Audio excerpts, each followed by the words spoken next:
విజయవాడ ధర్నా చౌక్ లో వామపక్షాలు నిరసనకు దిగాయి. అమిత్ షా పర్యటనకు వ్యతిరేకంగా ధర్నా చేపట్టారు. గో బ్యాక్ అమిత్ షా అంటూ నినాదాలు చేశారు. అంబేద్కర్ ను అవమానించిన అమిత్ షా రాజీనామా చేయాలని వామపక్ష నేతలు డిమాండ్ చేశారు.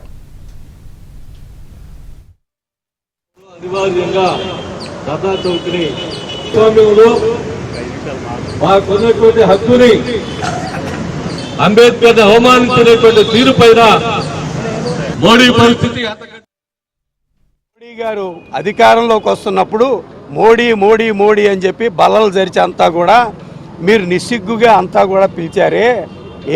ఆ మోడీ భజన చేయకపోతే ఏ దేవుడు భజనో ఏ రావుడు భజనో చేస్తే మీకు 7 జన్మల ఫలితం వచ్చేదిగా.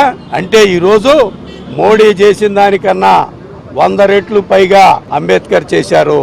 భారత రాజ్యాంగంలో భారతదేశ పౌరులకి ఈరోజు వాక్సభ పత్రికా స్వాతంత్ర్యాలు ఉన్నాయనంటే అదే రాజ్యాంగం వలన.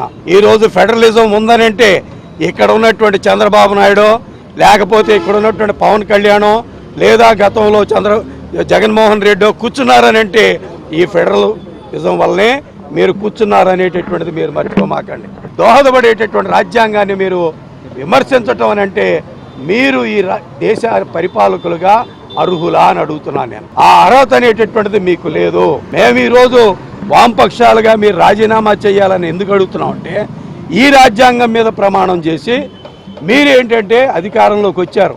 ఆ రాజ్యాంగాన్ని తృణీకరించిన తర్వాత మీకు పరిపాలించే అర్హత లేదు అని చెప్పి స్పష్టంగా మేము పేర్కొంటున్నాం. అది చంద్రబాబు నాయుడు, జగన్మోహన్ రెడ్డి, పవన్ కళ్యాణ్ లేకపోతే ఎవరైనా కానీ మీరు మోడీ గారి పల్లకి మొయ్యొచ్చుగాక. కానీ భారత రాజ్యాంగం లేకపోతే ప్రాంతీయ పార్టీలు అనేటటువంటి మనుగడ సాగించలేవు. అది మీరు మర్చిపోమాకండి. ఈ విషయాన్ని మీరు గమనంలో పెట్టుకోండి. ఇప్పటికైనా కళ్ళు తెరవండి. భారత రాజ్యాంగాన్ని కాపాడుకోవడం కోసం ఈ వామపక్షాలతో పాటు గొంతు కలపండి. లేకపోతే ఆంధ్ర రాష్ట్రంలో మీకు పుట్టగతులు ఉండవు అనేటటువంటిది కూడా ఈ సందర్భంగా హెచ్చరిస్తారు.